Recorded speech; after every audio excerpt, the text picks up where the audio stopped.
Every day, something dramatic happens in the Caribbean that affects our lives. We'll give you the details. We'll give you the facts on Caribbean Perspective with Eddie Frederick. Host Eddie Frederick. So glad you can join us. CARICOM Leaders pledge to remove trade barriers to achieve food security. This story takes the lead in today's edition of Caribbean Perspective for Tuesday, 24th May 2022. Details when we return. Hubbard's Multi-Department Mount Gay and Hubbard's Tire Bay, located at the Building Supplies Compound in Grand Anse, are reminding the motoring public that another round for licensing and inspection has begun. Just arrived on new shipments of quality furrowed and torque tires to fit all makes and models of vehicles at competitive pricing. Shop early to avoid the hassle of long lines. WhatsApp them on 473-405-5482. Hubbard's, quality service, affordable prices.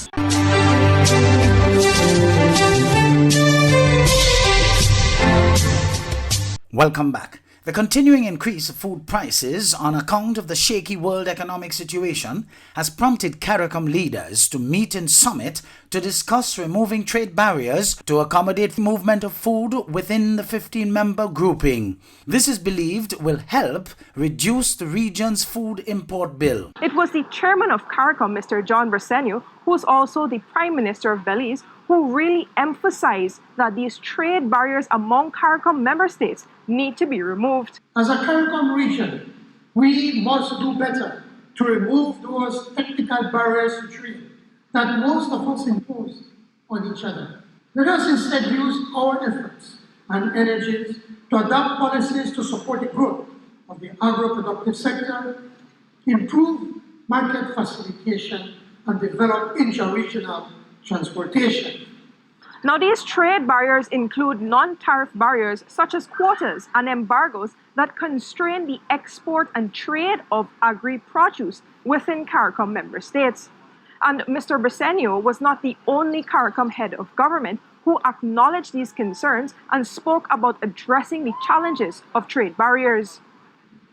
We need to move from rhetoric to firm decisions for the advancement of the region's agricultural sector, achieving food sovereignty and food security. We must also resolve to act urgently in our own interests, including by honoring the terms of the CARICOM Treaty and not permitting breaches of it by, let's say, countries that from time to time impose these illegal non-tariff barriers. In Barbados, we have a responsibility also to be more agile with respect to those things that we do to allow goods into our own territory from the region, as we will expect every other territory in the Caribbean community so to do. Because if we don't make the steps now to remove the barriers, God knows how we can create the productive base that President Ali has so masterfully drafted for us in terms of the plans to expand productivity and to expand production. A social anthropologist in Jamaica is worried about the number of children who are choosing a life of crime and believes the situation requires urgent attention. TVJ's Anthony Lugg reports. As at May 14, the country recorded 534 murders, a 4% increase when compared to the same period last year. Social anthropologist Dr. Herbert Gale warns that the country's current situation could turn catastrophic unless drastic changes are made. We are yet to have a serious sit-down to create what is called a violence reduction plan. What we've been having is crime plans. Seriously? A violent country needs a crime plan or a violence plan? The plan, he says, must once and for all address social ills like poverty, poor parenting, lack of education, and unemployment. A balance audit will see a safer platform by Paris Leayer and myself working together to give you a map that points out where children are abused, where gunshots are being fired, where everything is happening, which you're going to map on a platform called Safer, and you are going to be able to operate based on nothing but science, no prejudice, not because of my labor right, not because of my comrade, science. The government has implemented several crime prevention measures which have led to arrests, conviction, and recovery of firearms. However, Dr. Gale argues that successive governments have placed too much focus on suppression rather than tackling the underlying issues. There's a spike in violence. The government of Jamaica creates a strike force. They have some interesting names: Acid, Kingfish, Trident. Man, such creative names. And they suppress the violence. And then the police officers and JDF who are involved burns out. It needs to be the right mix. It needs to be swift and short, not prolonged, or you lose the traction gained. You can't beat somebody every day. After a while, he becomes adjusted to it. You can't put up Zoso lines every day. After a while, people will park cars beside your Zoso line and put for sale on it, which means they actually see you creating an opportunity for business. It becomes ridiculous. With growing concerns about the number of school-aged children who've now taken to a life of crime, this warning. When you are attempting to reduce violence, it needs to work at a 3-tier system: the primary, the secondary, and tertiary. It needs legitimacy. Anthony Lugg, TVJ News.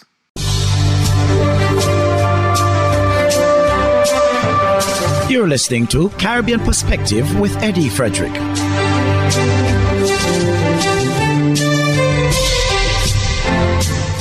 COVID-19 cases are on the rise in the region. The Pan American Health Organization, PAHO, is calling on the Caribbean countries to do more to avert a public health crisis.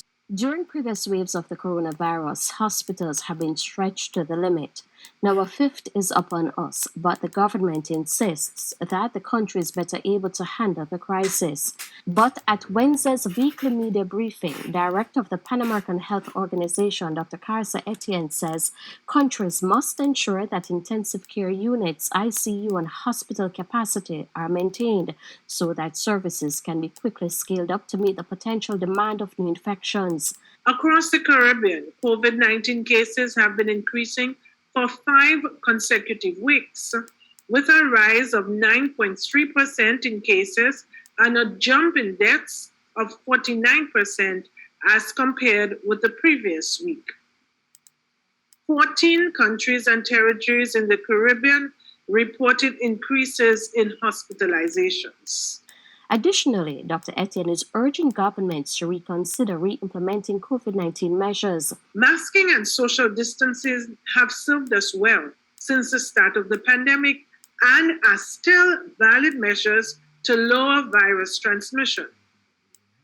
Governments should continue to monitor the COVID-19 trends closely, to adapt their guidance to protect the most vulnerable, and always be ready to scale up these social measures whenever there is an increase in cases or in deaths.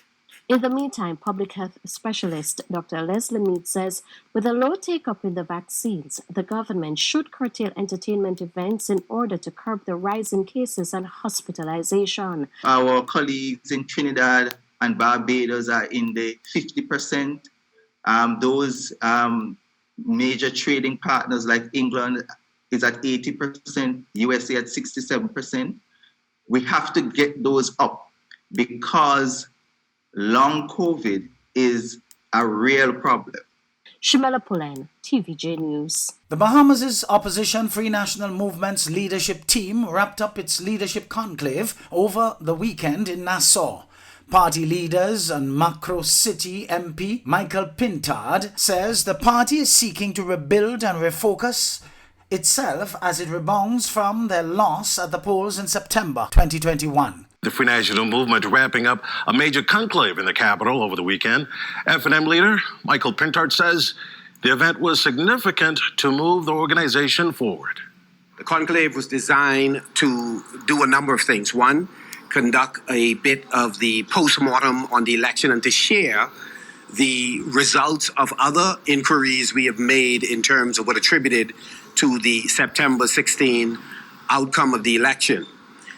We know that the strategies going forward are dependent upon the challenges that we faced in the past or opportunities we may have missed. And we believe that one part of that is building the capacity of our team. So we had a wonderful opportunity in several of the sessions to improve the capacity of our members at the national level as well. Pintard says the conclave will help kick off its outreach efforts in the community.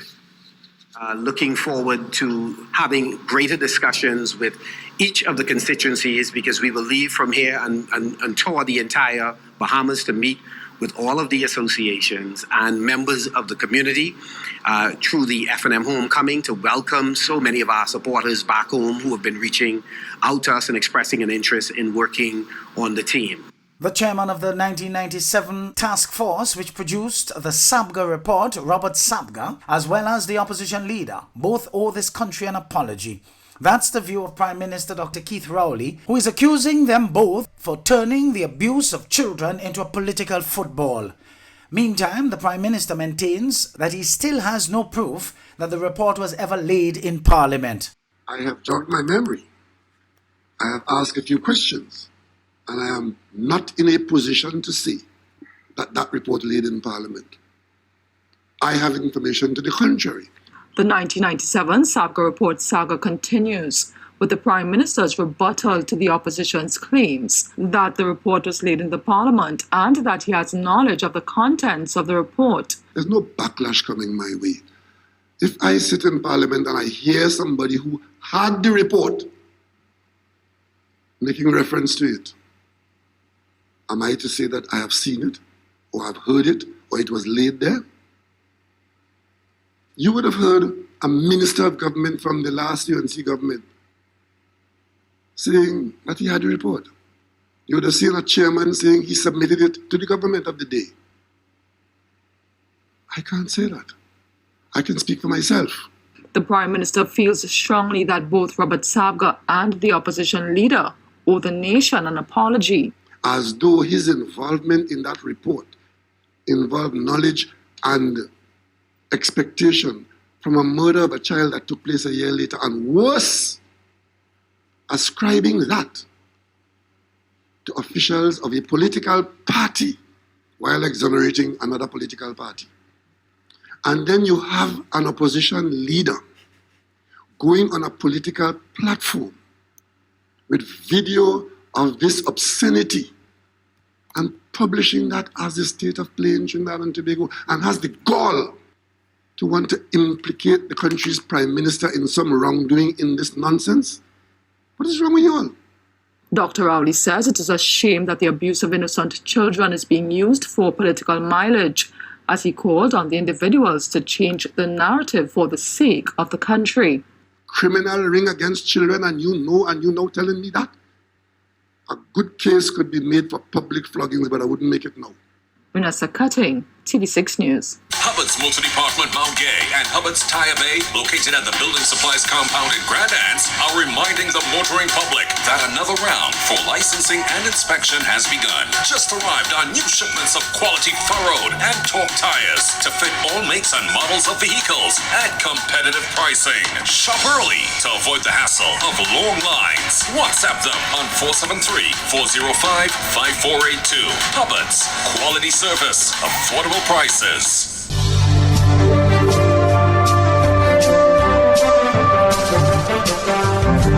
I am Eddie Frederick. This has been Caribbean Perspective, a whole new approach to highlighting developments in the Caribbean. In the meantime, please continue to log on to CaribbeanPerspective.com for more daily news and more.